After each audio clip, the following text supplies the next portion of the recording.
Senhor, nos ajude hoje a entendermos este capítulo da Bíblia, capítulo 13 do Apocalipse. Em nome de Jesus, amém. Ontem nós estudamos sobre a primeira parte do capítulo 13 e nós aprendemos de que esta besta que emerge do mar, e a palavra besta na Bíblia não tem uma ideia assim pejorativa, condenatória necessariamente, mas a besta se refere a animais estranhos e que, interpretando a profecia, esses animais estranhos representam reinos, reis, poderes, autoridade. Nós aprendemos isso ontem. E nós vimos de que Satanás, ele foi lançado para a terra depois da cruz, lá no capítulo 12. Aprendemos isso no domingo. Satanás foi lançado à terra. Ele sabe que pouco tempo lhe resta porque Jesus Cristo derrotou ele na cruz do Calvário. E então ele está irado e o capítulo 13 apresenta qual será a estratégia de Satanás para enganar o mundo no final dos tempos. Essa é a função do capítulo 13. É um capítulo central no Apocalipse. Lembre também que nós vimos já de que o Apocalipse ele foi escrito na forma de um quiasmo. Lembra que eu já expliquei para vocês o que é quiasmo? Lembram disso ou não? Tem no guia de estudos também. E que a parte central do Apocalipse começa no capítulo 11, verso 19, e vai até o começo do capítulo 15, que são os capítulos que apresentam realmente a crise final. Qual será a artimanha de Satanás, as artimanhas, as estratégias, para que ele consiga levar juntamente com ele a maior quantidade de pessoas possível para a destruição. O capítulo 13 apresenta a primeira instituição ou o primeiro poder que Satanás vai utilizar, que é chamado de besta do mar. Analisando as características da besta do mar, nós vimos de que a besta do mar é a Igreja Católica Apostólica Romana, porque na sua própria teologia ela mudou a lei de Deus, ela roubou que era de Cristo o lugar de intercessão. Então a Igreja Católica estimula, claro, a intercessão para Cristo. Então, você tem o Santo Maria, em que você utiliza a devoção a esses santos para interceder entre você e Cristo com o Pai.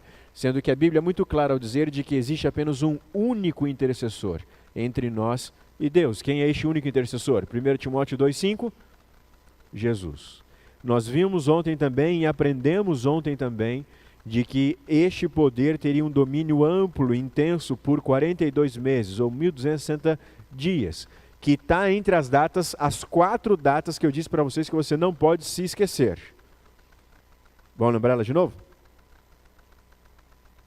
457, que é a ordem para sair e restaurar Jerusalém, e 1844, quando começa o juízo investigativo. E as 2 datas relacionadas a essa profecia dos 42 meses, ou 1.260 anos, que é 538, quando o Papa expulsa da Península Itálica, ou da Itália, ali, os Érulos, Vândalos e Ostrogodos, e também 1798, quando o Papa é preso na Bastilha.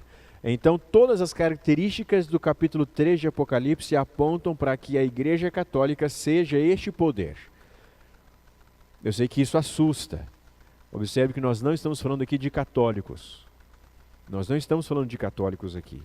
Nós estamos falando da instituição católica, da sua teologia, da sua doutrina, que em muitos sentidos tirou de Cristo a sua prerrogativa como intercessor, como mediador. Na teologia católica você precisa confessar os seus pecados ao padre, ao bispo, e Cristo diz que a gente deve confessar nossos pecados apenas a Ele. E então nós chegamos na segunda parte, a besta da terra e a marca da besta. Vamos ler comigo o restante do capítulo 13, capítulo 13, verso 11. Leia comigo aí, capítulo 13, verso 11 de Apocalipse, abra sua Bíblia. Você está com o seu guia de estudos aí, não? Sim, eu cheguei em cima da hora hoje que eu estava fazendo uma visita e eu cheguei atrasado. Todo mundo entregou aí o guia de estudos? Você tem o seu lápis para anotar aí também? Sim, muito bem. Então vamos ao texto. Você tem a Bíblia aí também? Ótimo. Vi ainda outra besta emergir da terra e possuía 2 chifres, parecendo cordeiro, mas falava como dragão. Exerce toda a autoridade da primeira besta na sua presença. Quem é a primeira besta? A besta do mar. Faz com que a terra e seus habitantes adorem a primeira besta cuja ferida mortal fora curada. Também opera grandes sinais, de maneira que até fogo do céu faz descer a terra diante dos homens. Seduz os que habitam sobre a terra por causa dos sinais que lhe foi dado executar diante da besta, dizendo aos que habitam sobre a terra que façam uma imagem à besta, aquela que ferida a espada sobreviveu. Verso 15. E foi-lhe dado comunicar fôlego à imagem da besta, para que não só a imagem falasse, como ainda fizesse morrer quantos não adorassem a imagem da besta. A todos os pequenos, os grandes, os ricos, os pobres, os livres, os escravos, faz que lhe seja dada certa marca sobre a mão direita e sobre a fronte, para que ninguém possa comprar ou vender, senão aquele que tem a marca, o nome da besta ou o número de seu nome. Aqui está a sabedoria, aquele que tem entendimento calcule o número da besta, pois é número de homem. Ora, esse número é 666, ou 666. Portanto, logo depois que João vê a besta do mar surgindo, exercendo sua autoridade, recebendo a autoridade do dragão, recebendo adoração, difamando o tabernáculo, blasfemando contra Deus, porque rouba o lugar de Deus. Depois que João vê a besta do mar executando o seu trabalho, a mando do dragão, agora aparece uma outra instituição, um outro personagem, que é chamada a besta da terra. A função desta besta da terra é fazer então com que todos adorem a primeira besta. E ao adorarem a primeira besta, todos adorarão também o dragão, porque foi o dragão que deu autoridade para a primeira besta, ou a besta do mar. Portanto, é muito importante nós entendermos o significado da besta da terra. A besta da terra é chamada mais para frente no Apocalipse também de falso profeta. O profeta é aquele que vem trazer uma mensagem de alguém. É o mensageiro de alguém. Na Bíblia, um profeta é o mensageiro de Deus. Um falso profeta é aquele que veio trazer uma mensagem errada, mentirosa. Então, a mensagem da besta da terra é uma mensagem que parece verdadeira, mas que na realidade ela é mentirosa. Vamos avançar, vamos aprender sobre isso. As características, então, que a Bíblia apresenta sobre como é ou o que faz a besta da terra. Vamos revisar? Primeira característica, ela surge de onde? Nós já falamos, da terra. Segunda característica, ela tem quantos chifres? 2 chifres. Quantos chifres tem mesmo a besta do mar?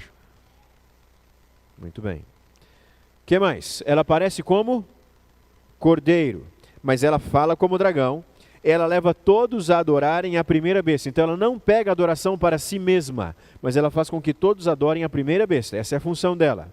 E ela opera grandes sinais, ou seja, opera milagres, e além disso, ela cria uma imagem, a primeira besta. Então a besta da terra cria uma imagem, a primeira besta. E quando esta imagem for criada, todo mundo será chamado para adorar esta imagem criada pela besta da terra. E aqueles que adorarem a imagem criada pela besta da terra vão receber a marca da besta. E quem não receber a marca da besta, não vai poder comprar nem vender, ou seja, vai sofrer perseguição. Logo de cara, a marca da besta é uma marca da besta 1 ou marca da besta 2? Entendeu a pergunta ou não? Não entendeu a pergunta? Vou repetir então. A marca da besta, esta besta que tem a marca, é a besta do mar, a besta 1, ou é a besta da terra, a besta 2? A marca da besta é a marca da besta do mar. Mas quem que aplica esta marca da besta? A besta 2. Entendeu ou não? Porque a besta da terra, ela não toma adoração para si mesma, mas ela faz com que o mundo todo adore a primeira besta. É muita besta, né, gente? Vai confundindo a cabeça. Mas vai ficando mais claro. Você vai perceber, especialmente quem tem nos acompanhado aqui quase todas as noites, você vai perceber de que um conceito vai sendo construído em cima de outros conceitos. E vai ficando mais fácil para a gente compreender. Vai ficar claro no final do estudo. Essas são as características da besta da terra. No domingo nós estudamos sobre o capítulo 12 de Apocalipse. E você se lembra que depois que o dragão ele é derrotado por Cristo na cruz do Calvário, ele é lançado à terra sabendo que pouco tempo lhe resta. Então ele ataca a mulher, e quando ele ataca a mulher, ele utiliza o que para atacar a mulher? Águas. Lembram disso? Sai um rio da boca do dragão para tentar submergir a mulher, e quando isso acontece, a Bíblia diz de que a terra se abriu e a terra socorreu a mulher. Profeticamente, você se lembra de que a mulher ficou no deserto durante 1260 anos. E depois desse período que o dragão faz um último ataque contra a mulher. Ou seja, depois de 1798, o dragão ataca a mulher, e quando ele ataca a mulher, algo socorre a mulher, que é a terra. Nós também já aprendemos que na profecia bíblica, águas representam povos, multidões, nações, línguas. É um lugar populoso, povoado, e que a terra está em oposição, então, a esse significado. E nós aprendemos que depois de 1798, um país serviu de lugar de proteção para que o evangelho florescesse, para que o resgate da verdade continuasse e para que as profecias e o seu estudo florescessem. Qual foi esse país? Estados Unidos. Então, lá no capítulo 12, a terra que se abre para socorrer a mulher são os Estados Unidos da América. É o país lá da América do Norte, os Estados Unidos. Portanto, quando a gente, no capítulo 12, fala sobre terra, no capítulo 13 fala novamente sobre a besta da terra. É natural fazer uma associação, e essa associação é intencional. Portanto, será que a besta da terra tem a ver com os Estados Unidos da América? Nós vimos então que surge da terra um lugar menos populoso. Nós vimos aqui que a terra, a terra por oposição de mar, é um lugar menos populoso, e que os Estados Unidos serviram de abrigo para o protestantismo, especialmente aqueles que estavam estudando as profecias de Daniel e Apocalipse. Na semana passada, na quinta, se não me falha a memória, ou na sexta, na quinta, nós estudamos sobre Apocalipse capítulo 10. E ali nós aprendemos de que o livro de Daniel ficou selado, fechado. Lembra disso? E que no final dos tempos ele seria aberto. O mundo todo se voltou às profecias de Daniel no século XVIII, no século XIX, mas um lugar em especial foi onde o livro foi mais estudado e entendido. Ele foi nos Estados Unidos. Por isso, a terra que socorre a mulher no capítulo 12. Seria a besta da terra os Estados Unidos? Vamos avançar. Nós vamos analisar agora então se as características dos Estados Unidos se encaixam com as características da besta da terra apresentadas aqui em Apocalipse capítulo 13. Primeiro, a besta da terra, diz o texto, que ela parece um cordeiro, mas ela fala como um dragão. Os Estados Unidos foi o único país que nasceu de uma forma mais igualitária, e foi o único país que nasceu com uma separação muito clara entre igreja e Estado. E isso é muito importante, porque todos os outros países tinham uma religião oficial. Mas os Estados Unidos, logo na sua declaração de independência em 1776, ele já nasceu dizendo, não, haverá liberdade religiosa aqui. Estado é uma coisa, governo é uma coisa, igreja é outra coisa. O governo até pode apoiar a igreja pode apoiar o Estado, mas a governança da igreja não pode ser influenciada pela governança do Estado, e a governança do Estado não pode ser influenciada pela governança da igreja. Então, ele nasceu de maneira separada. Se você ler a Declaração de Independência Americana, é quase bíblica a linguagem da Declaração de Independência Americana.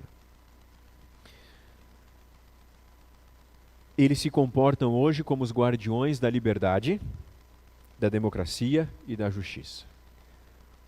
Você pode não gostar dos Estados Unidos, e você tem seu direito de não gostar dos Estados Unidos, mas eles se comportam como os líderes do mundo livre. E os guardiões mundiais, eles se dizem isso, né? Não estou dizendo que eles são assim, estou dizendo que eles dizem ser assim. Os guardiões mundiais da liberdade, da democracia, dos princípios, então, da sua própria república. Observe o que está escrito ainda num trecho na Declaração de Independência dos Estados Unidos, lá de 4 de julho de 1776, o dia da independência dos Estados Unidos. Olha o que diz. Consideramos essas verdades como evidentes em si mesmas, que todos os homens são criados iguais, que foram dotados por seu Criador com certos direitos inalienáveis, dentre os quais se destacam a vida, a liberdade e a busca por felicidade. Especialmente o conceito de liberdade e busca por felicidade está enraizado profundamente no DNA americano. O tema da liberdade para os Estados Unidos e para os americanos é um tema muito importante, é um tema essencial, porque eles foram fundados a partir desta ideia de que naquele país haveria liberdade. Parece cordeiro, hein? Não. Não é bonito isso? É bonito. A primeira emenda da Constituição americana diz assim, olha, o Congresso, a primeira emenda da Constituição, diz o Congresso não deverá fazer qualquer lei a respeito de um estabelecimento de religião ou proibir o seu livre exercício, ou restringindo a liberdade de expressão ou da imprensa, ou o direito das pessoas de se reunirem pacificamente e de fazerem pedidos ao governo para que sejam feitas reparações de queixas. Nós temos liberdade religiosa no Brasil, na maior parte dos países ocidentais. Quase todas as repúblicas do mundo ocidental, as repúblicas europeias, atuais, as repúblicas da América Latina, da América do Sul, as repúblicas quase de todo lugar do mundo se inspiraram nos Estados Unidos, na forma de governo. A liberdade religiosa começou ali, ela não existia na Europa em 1776, quando os Estados Unidos declarou a independência. Ela não existia no Brasil em 1776. Naquela época, qualquer igreja protestante que aqui estivesse não tinha o direito de ter um terreno sequer. Aqui no Brasil, nessa mesma época. Portanto, quando os Estados Unidos ele surge como nação, ele surge de uma maneira extraordinária, promovendo igualdade, promovendo liberdade e liberdade de religião. Que isso era muito importante. Outro conceito, liberdade de imprensa também. Parece cordeiro? Sim ou não? Parece. No entanto, esse poder também fala como dragão.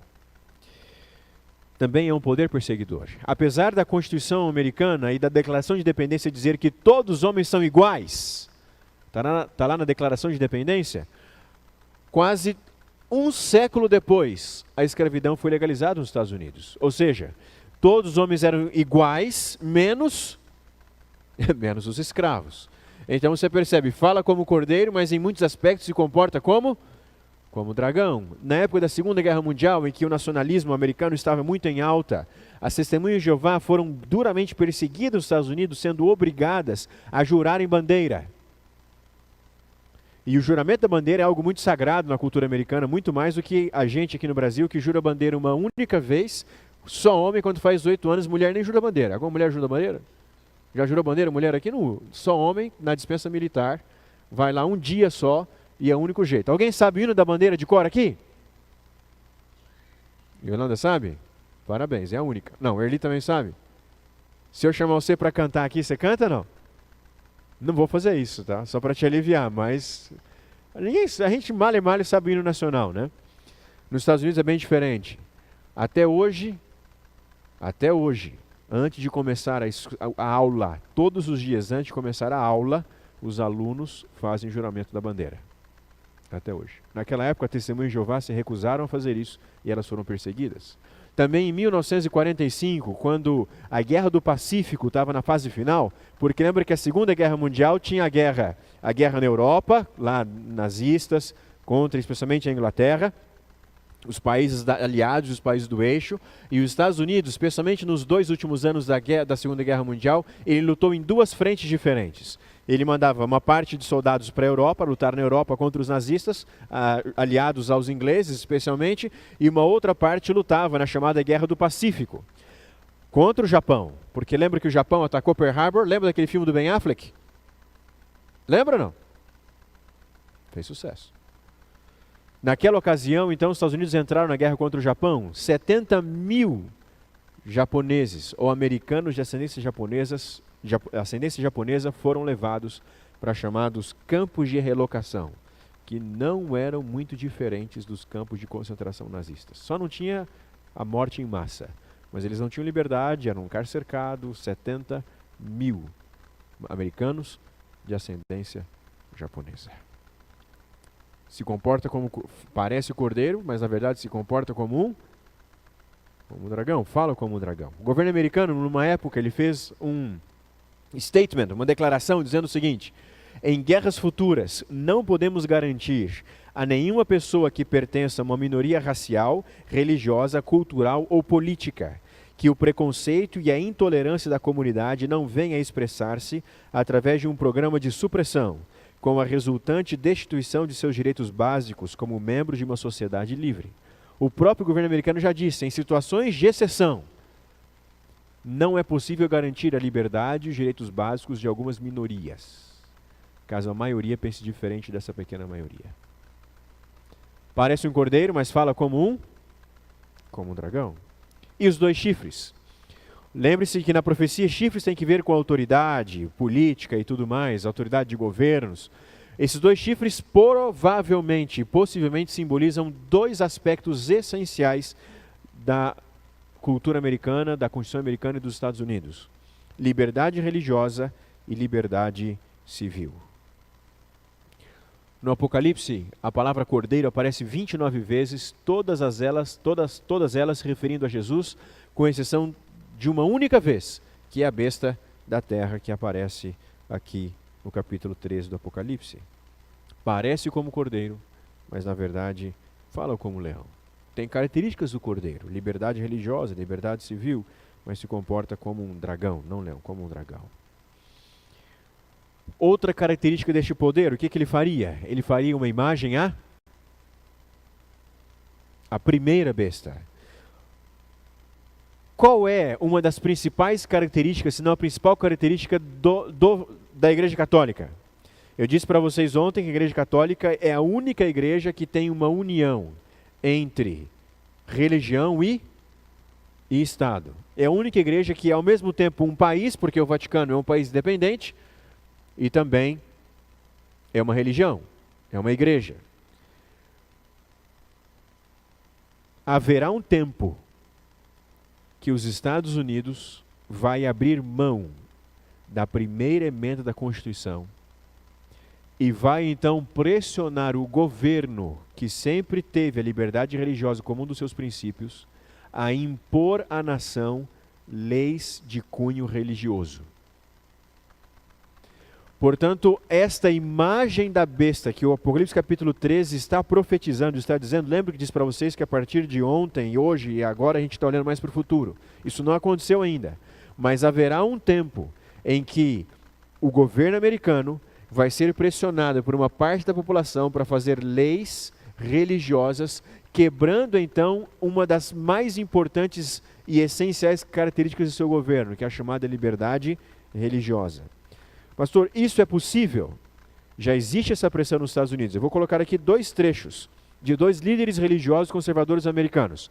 Um deles é Henry Falwell. Olha o que ele disse: a separação entre igreja e Estado, que é a primeira emenda da Constituição americana, a separação entre igreja e Estado tem sido há muito tempo o grito de batalha dos libertários civis que desejam purgar nossa gloriosa herança cristã da história de nossa nação.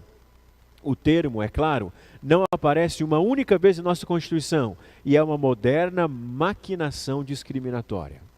Existe uma ala nos Estados Unidos, uma ala da população americana, especialmente no centro dos Estados Unidos, mais conservadora, que pressiona o governo, dizendo o seguinte: esse negócio de liberdade religiosa é uma artimanha de progressistas, de não cristãos, para quebrarem a história protestante americana, para quebrarem a história dos Estados Unidos. Então é necessário que o governo, o país, reaja para não perder a sua identidade religiosa protestante quando ele nasceu.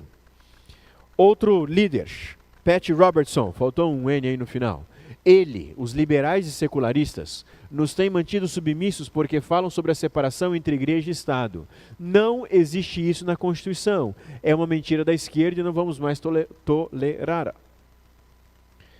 Observe que este cara está dizendo que esse Pat Robertson, ele foi um dos maiores líderes conservadores americanos, com muita influência. Ele fundou uma coalizão partidária chamada Coalizão Cristã, que está muito ligado ao Partido Republicano.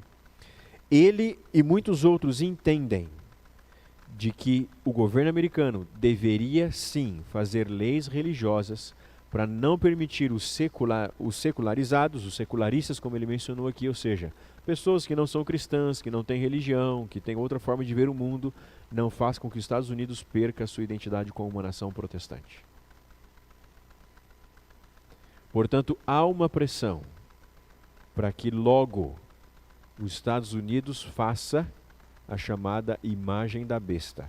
O que é a imagem da besta? A imagem da besta será quando os Estados Unidos abrirem mão da sua primeira emenda da Constituição e reinterpretando então essa primeira emenda, começaram a fazer leis religiosas.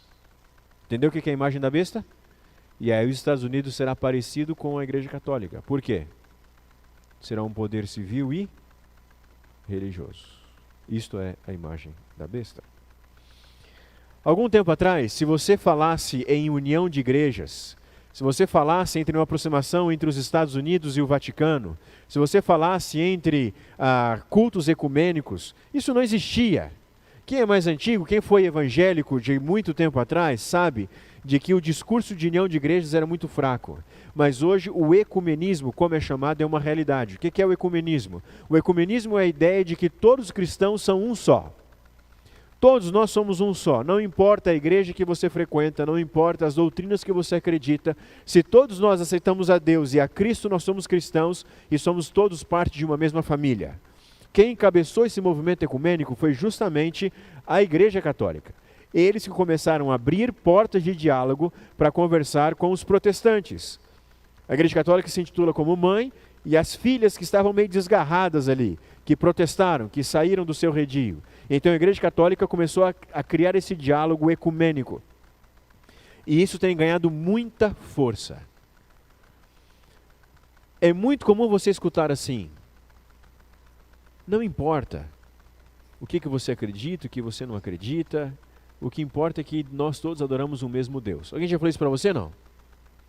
Contei para vocês isso de que na semana passada eu fui fazer uma visita no hospital para um rapaz que estava enfermo, e aí no quarto tinham 3 camas. Na primeira cama da porta era o rapaz a quem eu fui vê-lo, a quem eu fui visitá-lo. E aí eu orei com ele, falei algumas palavras, li a Bíblia, escutei as dores, as lutas que ele está passando ali no hospital. E aí depois disso, na hora que eu estava saindo, as outras 2 acompanhantes, os outros 2 que estavam internados, falaram: pastor, o senhor pode fazer uma oração para eles também? Aqui era o esposo de uma e o pai de outra. Eu disse, claro. E aí li um texto bíblico e fiz uma outra oração com eles ali. E aí quando eu estava saindo, uma delas falou assim: eu também sou evangélica. E ela disse: eu até chamei meu pastor para vir aqui, mas ele não pôde vir ainda, ele teve que viajar e tal, mas não importa. O nosso Deus é o mesmo.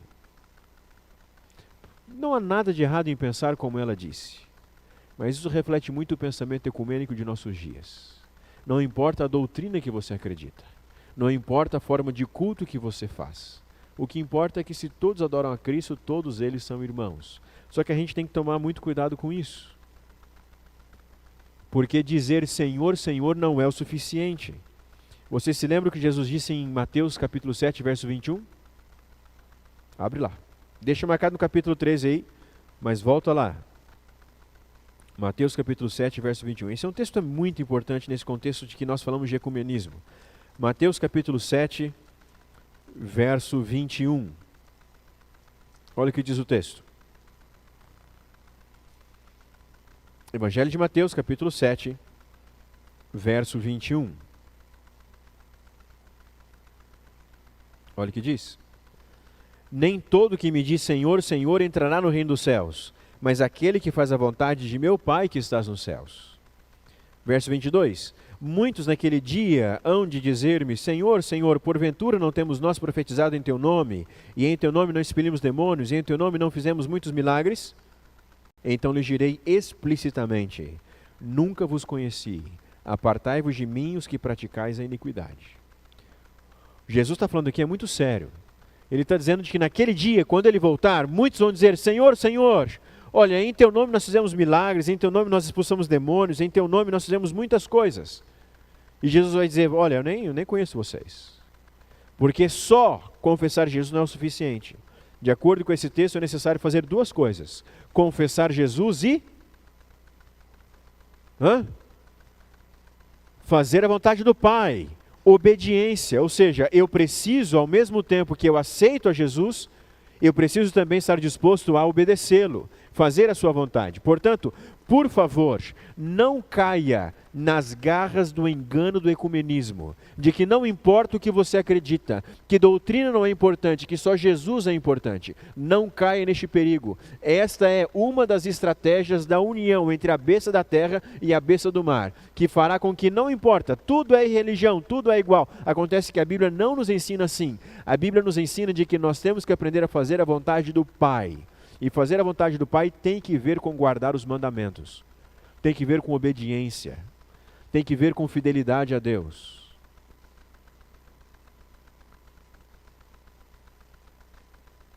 No ano de 2008, eu tive o privilégio de morar na Itália durante praticamente um ano, durante 11 meses. E naquele período, a Itália vive uma fase de pós-cristianismo, como praticamente toda a Europa. A maior parte da sociedade é secularizada, ou seja, não tem uma religião muito bem definida.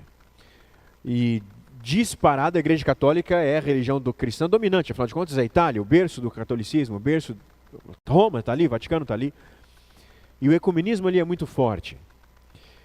E eu participei algumas vezes de reuniões ecumênicas junto com alguns líderes religiosos da época lá para assistir, para acompanhar, para ver. E a ideia básica do ecumenismo é: vamos nos unir nos pontos que nós temos em comum e se esquecer dos pontos que nós temos de diferença. Acontece que a Bíblia não tolera esse tipo de pensamento, porque Jesus diz: temos que ser sim, sim ou não, não. Ou é a verdade ou é a mentira. Como que dois cristãos estão juntos ali porque confessam a Jesus, mas um acredita de que quando morre vai para o purgatório, e o outro acredita que quando morre vai para o céu, e o outro acredita que quando morre não acontece nada. Qual dos três está falando a verdade? Você entende? Isso não é uma questão secundária na fé. A Bíblia é clara em relação a esse assunto. Um acredita em X, outro acredita em Y, outro acredita em Z. E a Bíblia ensina Z. O Y e o outro não podem dar certos. Portanto, o ecumenismo não é uma doutrina bíblica. E eu vou dizer aqui com todas as letras. O ecumenismo é uma estratégia de Satanás para que o protestantismo se volte para o catolicismo e juntos possam trazer o engano final, que é a marca da besta, que a gente vai aprender daqui a pouquinho. Tudo no Apocalipse 13 está relacionado à palavra adoração. A palavra adoração aparece inúmeras vezes no Apocalipse. Vamos encontrar algumas delas. Capítulo 3 de Apocalipse, volte lá. Agora vamos voltar no começo do capítulo 13. Observe o verso 4. Capítulo 13, verso 4. E adorarão o dragão porque deu a sua autoridade à besta. E também adoraram a besta, dizendo: quem é semelhante à besta? Observe agora o verso 8.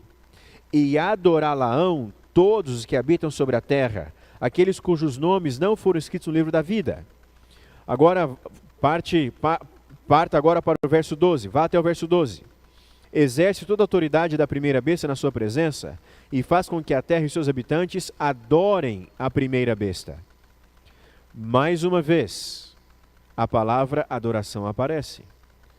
No final dos tempos, tudo se resumirá a quem você adora. O grande conflito no final dos tempos entre Deus e Satanás é a quem você adora. Haverá só dois grupos de pessoas no final dos tempos: aqueles que vão adorar o Deus verdadeiro e aqueles que vão adorar o dragão através das duas bestas. Não haverá um terceiro grupo. Tudo se resumirá à palavra adoração. O que significa a palavra adoração? Bom, de acordo com a Bíblia, adorar significa reconhecer Deus quem Ele é e prestar cultos a Ele. Reconhecê-lo como Criador, reconhecê-lo como Redentor e prestar então devoção, obediência e culto a Ele. Isso é adoração? Claro, é um conceito muito mais profundo, mas em miúdos adorar é isso. Agora observe. O dragão quer ser adorado. A besta quer ser adorada. E a segunda besta fará com que todos adorem a primeira besta. E adorando a primeira besta, adoram também o dragão. Nós lemos no domingo 2 textos. Um de Isaías capítulo 14 e outro texto de Ezequiel capítulo 28. Lembram disso? São os 2 textos que falam sobre a rebelião de Lúcifer no céu. Esses 2 textos dizem que o que Lúcifer queria quando ele se rebelou contra Deus? O que ele queria? Ele queria se colocar no lugar de quem? A expressão lá, do Altíssimo. Então a expressão bíblica é de que Lúcifer queria roubar um lugar que pertencia a Deus. Ele queria ser adorado. E no final dos tempos, ele vai querer a mesma coisa. Ele quer ser adorado. Então ele cria um sistema para que esse sistema leve o mundo a adorá-lo no lugar de Deus. Então, no final das contas, o grande conflito se resumirá: a quem você adora? A Deus ou ao dragão? Ao Deus verdadeiro ou à besta? Os 10 mandamentos podem ser divididos em duas partes.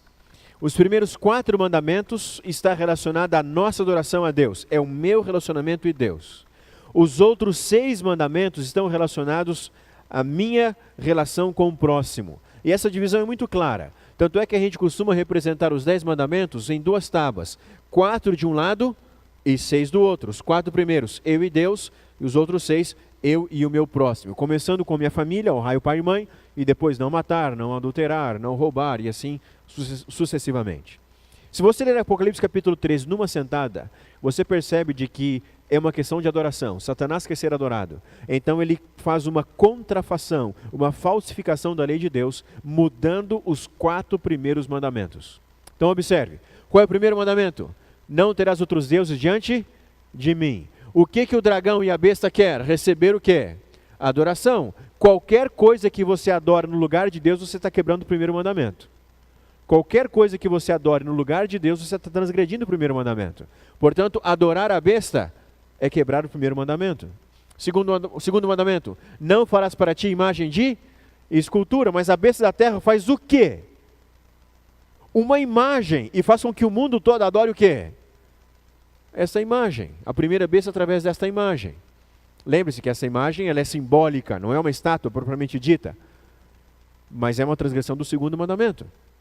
Terceiro, não tomarás o nome do Senhor teu Deus em vão. É dito que a besta do mar está cheia de quê? A boca dela está cheia de blasfêmia, ou seja, ela está quebrando o terceiro mandamento, é uma contrafação do terceiro mandamento. E o quarto mandamento diz o quê? Lembra-te do dia de sábado para o santificar. Mas aí a gente tem uma questão. A Igreja Católica diz que ela mudou o sábado para o domingo. Catecismo dos Conversos, olha o que está escrito. Nós observamos o domingo em lugar do sábado, porque a Igreja Católica transferiu a solenidade do sábado para o domingo.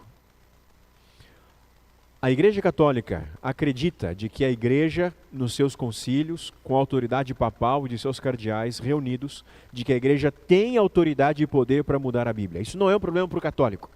O católico acredita que a tradição católica está em pé de igualdade com a Bíblia. Então os católicos dizem, a nossa tradição entendeu de que era necessário trocar o dia de sábado para o domingo.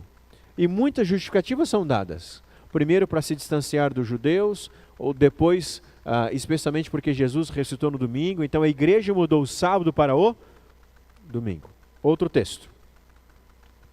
Catecismo feito fácil, é um catecismo em inglês. Olha o que diz.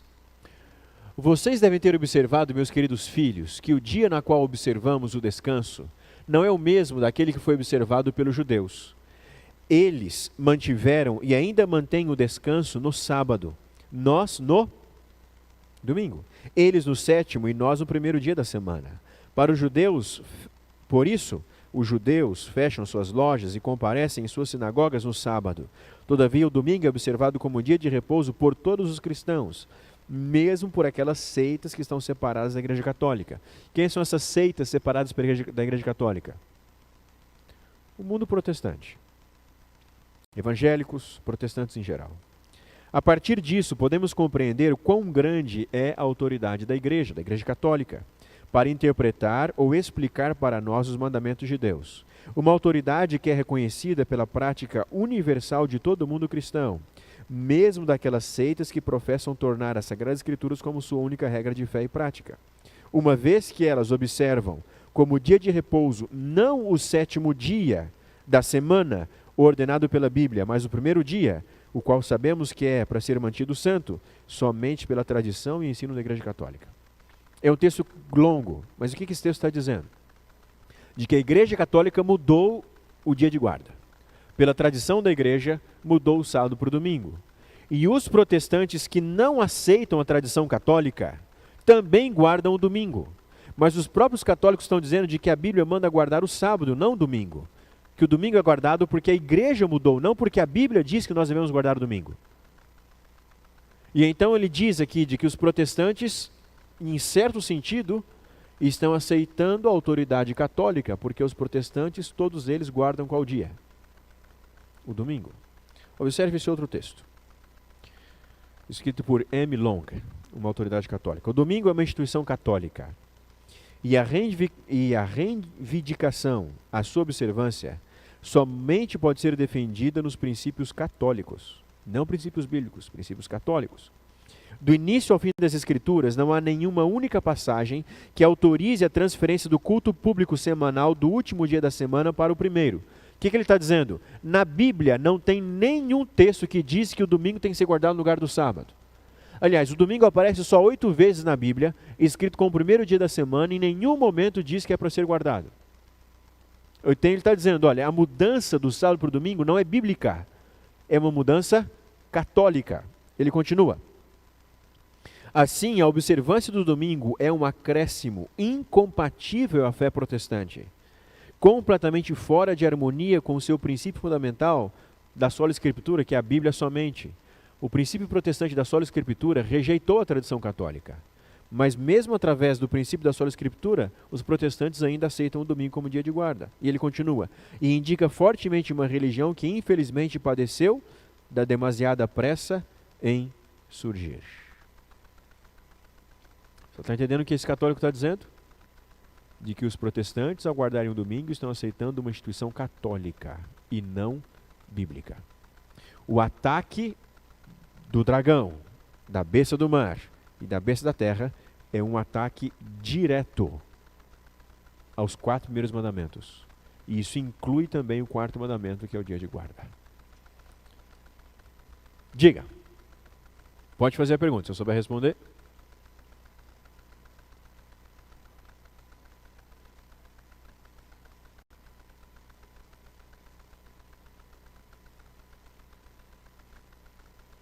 Uhum.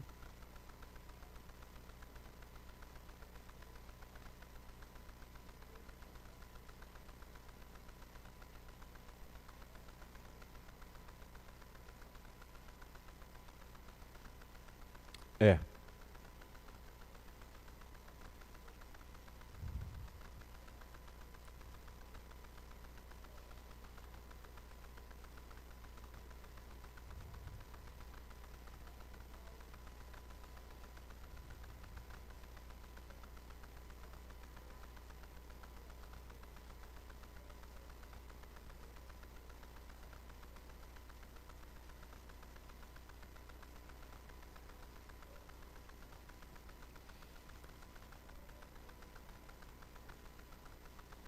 Vou responder às suas perguntas. A primeira delas, eu disse para vocês quantas vezes aparece a expressão domingo na Bíblia? Nenhuma. Aparece como o primeiro dia da semana, tá? Que é o domingo. Aparece 8 vezes a expressão primeiro dia da semana. Numa delas, é verdade que no livro de Atos, o apóstolo Paulo diz de que seria muito bom que eles recolhessem também as ofertas no dia de domingo. O contexto ali de Atos era justamente a celebração do memorial de Cristo da ceia, e que eles celebravam em várias vezes na semana, em vários dias na semana. Então o que o apóstolo Paulo está dizendo? De que não haveria nenhum problema também em recolher as ofertas quando eles se reunissem para celebrar a ceia do Senhor, no domingo. Mas ali em nenhum momento se refere que o domingo é um dia de guarda, simplesmente que a ceia poderia ser celebrada também em dia de domingo. Tá? Com relação ao memorial, o domingo com o memorial da ressurreição do Senhor Jesus Cristo. Jesus ressuscitou num domingo, isso é fato. E ele escolheu ressuscitar no domingo. Mas a Bíblia nos diz de que ele escolheu ressuscitar no domingo justamente porque ele decidiu guardar o sábado. Então ele ficou no sábado na tumba descansando conforme o mandamento, e ele ressuscita no primeiro dia da semana, que é o dia de trabalho. Então, eu entendo, e seria muito bom de quando em quando celebrarmos a ressurreição de Jesus. Mas não há nenhum texto bíblico que diz que a ressurreição de Jesus mudou o dia de guarda, a não ser pela autoridade católica. Se você ler os oito textos que falam sobre o domingo, nenhum deles diz, olha, domingo é o dia da ressurreição, portanto devem guardá-lo, devem torná-lo santo, devem torná-lo como um dia especial. Nenhum texto, nenhum texto. E sobre a sua última pergunta de Gálatas, eu vou responder daqui a pouquinho, que eu vou mencionar algumas coisas assim.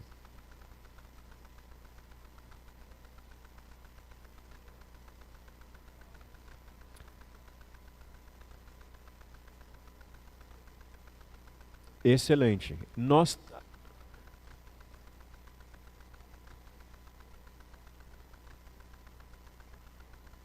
Exato. É memória também. Mas a ceia você pode celebrá-la em qualquer dia da semana. Não é necessário ser no domingo. Então o apóstolo Paulo está dizendo, quando vocês se reunirem no primeiro dia da semana para celebrar a ceia, recolham ofertas também.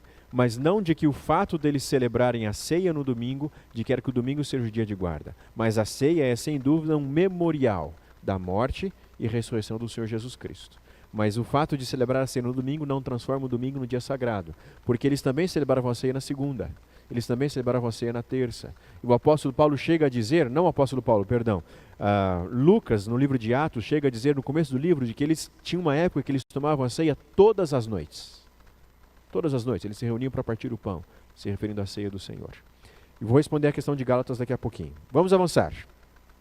O que seria a marca da besta? A besta fará com que todos adorem através de uma imagem a primeira besta. E todos aqueles que adorarem a besta vão receber uma marca na testa, na fronte, e uma marca na mão direita. Esta ideia da marca da besta tem criado inúmeras confusões. A maior parte do mundo se confunde acreditando que essa marca da besta é algo visível, é algo concreto. Então se dizia antigamente de que quando surgiu o código de barra é a marca da besta, e aí vão imprimir um código de barra na sua testa, um código de barra na sua mão, e aí se você não tiver esse código de barra, você não pode comprar, não pode vender e tal. Depois era o cartão de crédito, depois era um chip, depois era a vacina da Covid, e assim sucessivamente. Cada hora é uma coisa diferente. Mas a Bíblia é muito clara em relação à marca da besta, vocês vão entender. Era muito comum nos tempos antigos marcarem as pessoas. Então os soldados eram marcados na mão, os soldados romanos levavam na mão uma marca do Império Romano, e os escravos eram marcados na testa também. Era uma forma de demonstrar quem era o proprietário ou a quem eles serviam. Portanto, a marca da besta será uma maneira de identificar a quem você está adorando. A Deus ou a besta. A Deus ou o dragão. Entendeu ou não? Então a marca é algo que vai mostrar, vai identificar a quem você está adorando. Se você adora a besta, é a marca da besta. Deus também tem a sua marca. Vamos avançar. Apocalipse capítulo 7, verso 4.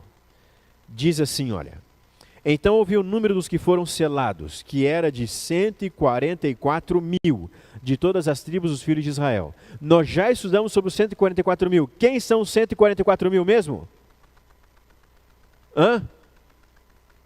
Será a última geração. Serão os vivos por ocasião da volta de Jesus. Nós vimos que é um número simbólico. Não perca o estudo de amanhã à noite, que eu vou voltar a falar dos 144 mil, que ele aparece no capítulo 14, que é o tema de nosso estudo de amanhã à noite. Então você observe aqui, os 144 mil seriam selados. Ou seja, Deus também teria a sua marca. Deus também teria o seu sinal. Os 144 mil recebem o sinal de Deus, e o restante do mundo recebe o sinal da besta, ou a marca da besta.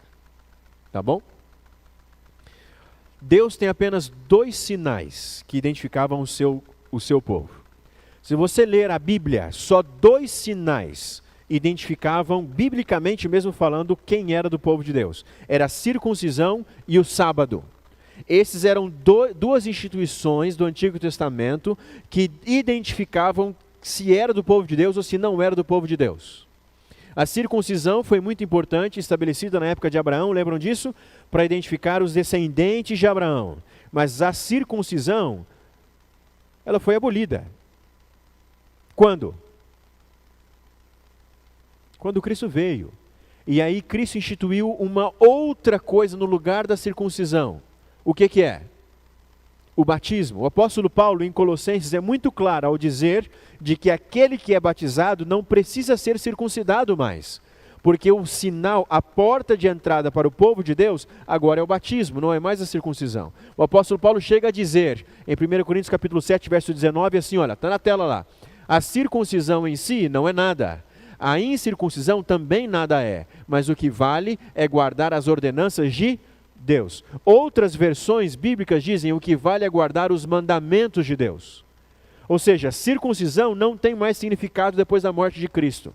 Mas o que vale é guardar as ordenanças de Deus. E agora aqui fica um ponto de interrogação sobre a visão de Paulo sobre a lei. Porque quando a gente lê alguns textos de Paulo sobre a lei, parece de que Paulo está dizendo de que toda a lei foi abolida. Mas que ordenança é essa que o apóstolo Paulo está se referindo aqui? Não. Ele está dizendo que a circuncisão não é nada. O que vale é guardar as ordenanças. Que ordenança é essa que ele está dizendo para guardar? Os mandamentos. Que mandamentos? Os mandamentos bíblicos, especialmente os 10 mandamentos. O que o apóstolo Paulo escreve em Gálatas, especialmente, era contra um grupo de pessoas que eram chamados de judaizantes. Quem eram esses judaizantes?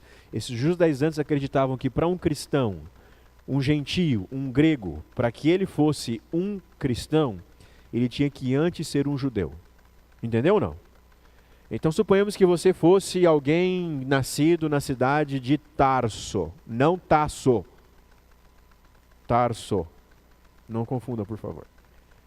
Lá na cidade de Tarso, você fosse um grego, você não fosse judeu, e você aceitou a Jesus. Os judaizantes diziam, antes de você ser um cristão, você precisa ser um judeu. Então você tem que ser circuncidado, você tem que ir na sinagoga, você tem que celebrar a Páscoa, e o apóstolo Paulo está dizendo, nada disso é necessário mais. Então todo aquele cerimonial judaico, a celebração da Páscoa antiga, a circuncisão, o sacrifício de animais, tudo isso foi abolido com Cristo na cruz do Calvário. Mas não os 10 mandamentos. O apóstolo Paulo estava dizendo de que não precisava guardar mais as ordenanças de Deus. Mas ele está dizendo que, olha, é necessário guardar as ordenanças de Deus. Então, em Gálatas especialmente, o apóstolo Paulo está dizendo de que as leis judaicas, o cerimonial judaico, não precisava ser guardado mais. Porque Cristo aboliu o cerimonial judaico. Mas os 10 mandamentos, eles continuam válidos. E eu vou mostrar para vocês por quê. Mas o primeiro sinal é a circuncisão, certo? Esse já foi o quê? Abolido. Segundo sinal, Êxodo 31, 13 a 17. Olha o que diz. Tu, pois, falarás aos filhos de Israel e lhes dirás, certamente guardareis os meus sábados, pois é sinal entre mim e vós nas vossas gerações, para que saibais que eu sou o Senhor que vos santifica. Entre mim e os filhos de Israel é sinal para quando? Para sempre. Porque em 6 dias fez o Senhor os céus e a terra, e ao 7º dia descansou e tomou alento. Portanto, o sábado era um sinal entre Deus e o povo de Israel. Ezequiel 20, 20 diz, olha, santificai os meus sábados, por servirão de sinal entre mim e vós, para que saibais que eu sou o Senhor vosso Deus. 2 instituições, circuncisão e sábado. Apenas essas 2 instituições aparecem como sinais identificadores do povo de Deus. A circuncisão morreu com Cristo na cruz. E o sábado? Teria morrido com Cristo na cruz também? O sábado foi abolido também junto com a circuncisão? Vamos ver aqui alguns argumentos sobre a perpetuidade do sábado. Mateus capítulo 5, verso 17, Jesus disse, não penseis que vim revogar a lei ou os profetas. Não vim para revogar, vim para cumprir. Porque em verdade vos digo, até que o céu e a terra passem, nenhum i, nenhum tio jamais passará da lei. O sábado também não é uma instituição judaica. O sábado não foi criado para os judeus. O sábado foi criado para a humanidade. Quando Deus terminou a criação no 6º dia, no 7º dia de Gênesis 2:3, e abençoou o dia 7º e o santificou, porque nele descansou de toda a obra que como Criador fizera. Portanto, o sábado não foi estabelecido para o povo judeu, o sábado foi estabelecido para a humanidade. Alguns dizem, não, mas Jesus, ele aboliu o sábado. Eu não vejo isso. Eu vejo que Jesus, o Filho do Homem, é o Senhor do sábado. Não tem nenhum texto dizendo que Jesus é o Senhor do domingo. Mas tem mais de um texto dizendo que o Filho do Homem é o Senhor do sábado. E alguns dizem, mas Jesus estava comendo espigas na ocasião aqui. Os discípulos estavam comendo espigas no sábado. Jesus curou no sábado. Jesus não guardou o sábado. Eu te digo que é justamente o contrário. Jesus guardou o sábado perfeitamente. O problema é que os judeus da época de Jesus não guardavam o sábado da forma correta. Os judeus da época de Jesus criaram um monte de leis, um monte de regrinhas que não são bíblicas. Por exemplo, um judeu da época de Jesus, se ele carregasse um peso maior que uma chave de sábado, ele estava pecando, transgredindo o sábado. Um judeu fariseu na época de Jesus, se ele cuspisse no chão de sábado, era pecado, porque tinha uma semente ali e você estava regando a semente. Então Jesus ele diz, olha, não, o sábado é para curar, o sábado é para adorar, o sábado é para fazer o bem. Então Jesus ele veio ensinar a forma correta de guardar o sábado, porque ele é o Senhor do sábado. Ele não é o Senhor do domingo, ele é o Senhor do sábado, diz o texto. Calma, deixa eu terminar mais isso aqui e já deixa a senhora falar. Deixa eu só terminar esse slide aqui. Mateus 22, 36 e 37 diz assim, olha, respondeu-lhe Jesus, amarás o Senhor teu Deus de todo o teu coração, de toda a tua alma e de todo o teu entendimento. Este é o primeiro grande mandamento. O segundo semelhante a este é, amarás o teu próximo como a ti mesmo. Eu já ouvi dizer assim, olha, Jesus aboliu os 10 mandamentos e agora nós estamos na época da lei do amor. E eles citam esse texto aqui, olha, o que importa agora não é os 10 mandamentos, o que importa agora é amar a Deus com todas as coisas e ao próximo como a ti mesmo. Mas quem argumenta isso é um ignorante de Bíblia. Desculpe a sinceridade, mas é um ignorante de Bíblia, porque Jesus aqui não está criando um novo mandamento, mas ele está citando o Pentateuco. Quando ele diz, amarás o Senhor acima de todas as coisas, ele está citando Deuteronômio capítulo 6. E quando ele diz, amarás o próximo como a ti mesmo, ele está citando Levíticos 19. Jesus não está criando uma outra lei, ele não está criando uma outra dimensão dos 10 mandamentos, ele está citando a lei judaica, para dizer de que os 10 mandamentos podem ser resumidos na ideia de adorar a Deus em primeiro lugar e de amar o próximo como a si mesmo. Primeira tábua e segunda tábua. Jesus não está abolindo a lei. Ele está resumindo de uma forma de que o Antigo Testamento já tinha feito. Jesus só está citando Moisés aqui. Ele não está criando uma lei diferente. Diga, a senhora tinha uma pergunta? É Neiva, né? A senhora tinha uma pergunta?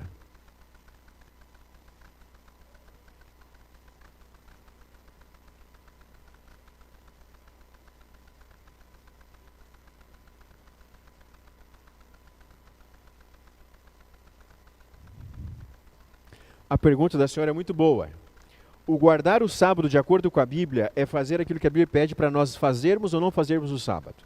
Não é o tema de hoje, eu vou dar só um panorama geral aqui rápido que eu preciso terminar já quase 9 horas.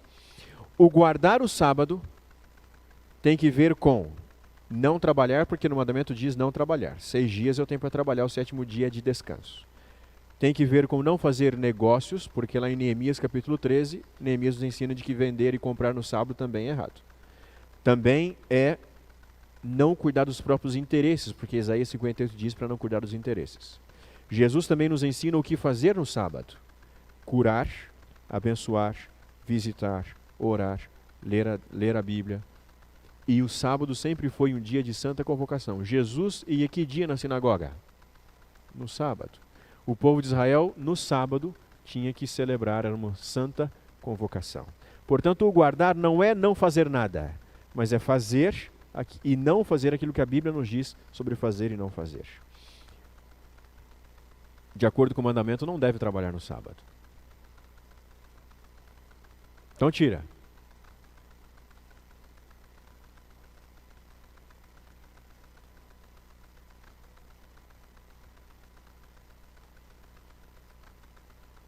Essa é uma pergunta muito boa. Vocês entenderam a pergunta? Ouviram a pergunta aqui ou não? Vou responder, vou repetir a pergunta para o pessoal do fundão. Ela perguntou o seguinte, no mandamento diz que a gente não deve trabalhar de sábado, mas é aquela pessoa que precisa vir à igreja, é guardadora do sábado e não tem carro e ela precisa pagar o ônibus, o motorista trabalhando para ela. Ela está transgredindo ou não o mandamento? Uma pergunta muito boa que não tem uma resposta muito simples. Algumas coisas para fazer a gente pensar juntos aqui. A primeira dela, nem teu servo, etc. A primeira dela é o seguinte, o primeiro raciocínio, o mundo da Bíblia era um mundo muito diferente dos nossos dias. No mundo da Bíblia não tinha motorista de ônibus, não tinha cidades, não tinha asfalto, era um mundo diferente. O princípio do mandamento do teu servo não trabalhar para você é quando você tem autoridade sobre ele, para dizer se ele deve ou não trabalhar para você. O motorista não trabalha para você, ele presta um serviço, mas ele trabalha para a empresa de ônibus. Suponhamos se o mundo todo fosse adventista. E como que as pessoas, guardadoras do sábado, como que as pessoas que não têm carro iriam para a igreja? Ele veria muitas soluções, mas não funcionaria o coletivo de sábado. Acontece que o adventista, usando ele ou não, o motorista vai estar trabalhando, porque ele não é guardador do sábado, ele vai passar naquele ponto, naquela hora, naquele momento, e não vai mudar nada se o adventista está no ônibus lá ou não, porque ele não está trabalhando para o adventista, entendeu? Para o guardador do sábado, digamos assim. Então, por isso eu não vejo que é uma transgressão do mandamento alguém que precisa vir de ônibus para a igreja, porque ele não está impondo alguém trabalhar para que ela venha à igreja. Ele já vai estar lá trabalhando de qualquer maneira, é uma escolha dele. Ele não conhece a verdade. Ele não está fazendo estudos avançados do Apocalipse e Guerra Infinita. Porque se ele estivesse fazendo os estudos avançados de Guerra Infinita, ele já não ia trabalhar de sábado mais. Vamos avançar. Apocalipse capítulo 11, verso 19. Diz o seguinte, está na sua tela. Abriu-se então o santuário de Deus, que se acha no céu, e foi vista a Arca da Aliança. Quem ficava dentro da Arca da Aliança mesmo? Eu estou esquecendo da câmera aqui. Os meninos vão ficar bravos comigo. O que é a Arca da Aliança mesmo? Lembra que a gente estudou o santuário no sábado à noite? A Arca da Aliança ficava em que lugar do santuário? No Santíssimo. E ele dentro da Arca da Aliança tinha o quê? As tábuas da lei. E aí João, ele vê o santuário aberto, ele vê a Arca da Aliança, onde estão as leis, lá no céu, e aí diz, sobrevieram relâmpagos, vozes, trovões, terremoto e grande saraivada. Quando Deus deu os 10 mandamentos lá no Monte Sinai para o povo de Israel, o dar a lei foi exatamente acompanhado de vozes, trovões e relâmpagos e tudo mais. Então, quando João vê no capítulo 11, verso 19, que inaugura essa seção do Apocalipse, esta parte do Apocalipse, que introduz o capítulo 12 e o 13 que a gente está estudando nos últimos dias, João já vê a lei. Por que ele vê a lei? Porque a lei estaria no centro da controvérsia entre Deus e Satanás. Apocalipse 12, 17 diz, irou-se o dragão contra a mulher e foi pelejar com os restantes da sua descendência. Os que guardam os mandamentos de Deus e têm a fé em Jesus. Você lê o capítulo 11 e 19 e vê a Arca da Aliança. Você lê o 12 e 17 e vê os mandamentos de Deus. Não é muito fácil relacionar que os mandamentos de Deus aqui se referem à Arca da Aliança, os 10 mandamentos?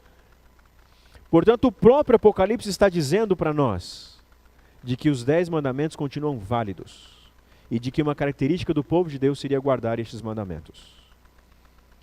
A marca da besta está em oposição ao selo de Deus. O sábado é o sinal de Deus, porque ele continua válido. Ezequiel 20, 20, Êxodo 31 e vários outros textos. Será um sinal perpétuo. O sábado é o sinal de Deus e o domingo é a marca da besta. Vou avançar. Crise final. A crise final se desenha da seguinte maneira. Os Estados Unidos, a besta da terra, vai fazer uma imagem à besta. Como? Fazendo decretos dominicais, fazendo com que a imagem da besta seja formada, uma autoridade civil e religiosa, e impondo então a adoração ao domingo, a guarda ao domingo, para o mundo todo. Pastor, que negócio é esse? Eu nunca vi lei nenhuma para obrigar domingo, você está viajando. Eu vim aqui para ouvir baboseira. Não é verdade. Vou colocar aqui um retrato, uma foto, uma captura de imagem de um jornal americano católico, de 17 de junho de 2020, intitulado, o título da matéria diz assim, olha, tragam de volta as leis azuis. No século XIX, nos Estados Unidos, surgiram em vários estados, nunca uma lei federal, mas surgiram em vários estados leis dominicais, que eram chamadas de leis azuis, blue laws. Essas leis azuis dos Estados Unidos, cada estado mudava uma forma ou outra, mas impunha a guarda do domingo. Então no domingo o comércio tinha que ficar fechado, no domingo não podia vender bebidas alcoólicas, no domingo era o dia deles irem à igreja e tal. Isso era chamado de leis azuis, tá bom? O jornal está dizendo de que é o momento de trazer de volta as leis azuis. E qual é a argumentação deles, desse jornal aqui? O mundo seria muito melhor se todo mundo parasse um dia na semana para descansar. A emissão de gás carbônico diminuiria, a violência diminuiria, a correria da vida diminuiria, a saúde emocional das pessoas melhoraria e assim sucessivamente. Essas leis azuis já existiram nos Estados Unidos e há sim uma tendência para que elas voltem a aparecer. Apocalipse 13, 16, 17 diz, a todos os pequenos e os grandes, os ricos e os pobres, os livres, os escravos, faz que lhe seja dada uma marca sobre a mão direita e sobre a fronte, para que ninguém possa comprar ou vender, senão aquele que tem a marca, o nome da besta e o número de seu nome. Se o sinal de Deus é o sábado, O falso sábado é a marca da besta. Essa marca não é visível. É visível porque aqueles que nesse grande conflito, não agora, isso não aconteceu ainda, mas no conflito final, aqueles que guardarem o domingo receberam a marca da besta. Na mão e na testa. Por que na mão e na testa? Na testa são aqueles que conscientemente escolherão o domingo como dia de guarda. São aqueles que olham para a Bíblia, olham para a tradição católica, olham para as circunstâncias e dizem, realmente, o domingo é o dia de guarda. Outros estão nem aí se é domingo, se é sábado, se é segunda, se é terça. Se estão mandando a gente parar no domingo, a gente para no domingo. Como a maioria das pessoas hoje. A maioria das pessoas hoje folga que dia na semana? Que dia? Domingo.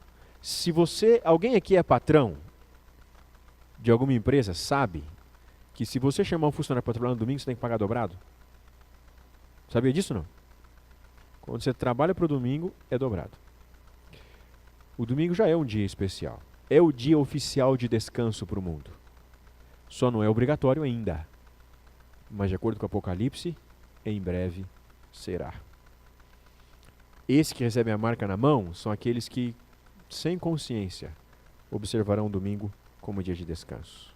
O Apocalipse 3,17 termina dizendo, aqui está a sabedoria, aquele que tem entendimento. A nossa missão hoje é ter esse entendimento. É muita informação, não é, gente? É muita coisa. A gente sai com a cabeça assim, ó. Não é? É muita informação. Então você precisa digerir essa informação. Você precisa pensar sobre isso. Você precisa orar sobre este assunto. E saiba que Deus vai te dirigir. Mas hoje você já tem o entendimento. E meu apelo para você hoje é para que você aceite a lei de Deus, especialmente a observância do quarto mandamento, que foi esquecido. Por isso, a Neiva até lembrou bem. Começa com lembra-te do dia de sábado, porque foi um mandamento esquecido. No final dos tempos haverá só 2 grupos de pessoas. Os adoradores do domingo e da besta. E aqueles que recebem o sinal de Deus, que é a observância do quarto mandamento. A minha pergunta é, quantos preferem receber o sinal de Deus no lugar da marca da besta? Sobre este assunto nós vamos continuar avançando um pouquinho mais. Amanhã a gente estuda sobre o capítulo 14, que esse tema aparece de novo, mas antes do capítulo 14, eu vou explicar o que significa o número 666. Alguém trouxe aí? Recebi 2. Tragam. Eu vou olhar amanhã e vou trazer o livro para quem trouxer para mim a melhor resposta do significado do 666 e vou explicar amanhã o que significa isso. Por favor, pense nesse assunto, observe as evidências e aceite a verdade de Deus para você. Guarde os mandamentos, porque essa é a vontade de Deus. E isso inclui a guarda do sábado. Você está disposto a isso? Você está disposto a guardar o sábado, a cumprir a lei de Deus? Te espero amanhã para a gente continuar estudando sobre esse assunto. Vamos ficar em pé e vamos orar. Bondoso Deus e Pai, hoje foi um estudo pesado, difícil, complexo. Com certeza, na mente de muitos aqui está um turbilhão de emoções, de sentimentos diferentes. Senhor, o que nós te pedimos apenas é que a Tua verdade prevaleça. E que se para alguém que está aqui, que ainda não tem guardado o sábado, não tem experimentado a alegria de separar esse dia como dia de descanso, conforme o Teu mandamento, que o Santo Espírito possa conduzir a essas pessoas para que elas experimentem a guarda e a observância do sábado. Também aprendemos hoje, Senhor, de que no final dos tempos haverá uma polarização entre aqueles que vão adorar a besta e aqueles que vão adorar o dragão e aqueles que vão adorar a Cristo. De acordo com a Tua palavra, há um sinal que identifica o verdadeiro povo de Deus. E esse sinal é sim a guarda do sábado. Mas também, Senhor, há um sinal da besta. Nós não queremos receber este sinal, Senhor, mas nos salve para o Teu reino. É o que te pedimos em nome de Jesus. Amém.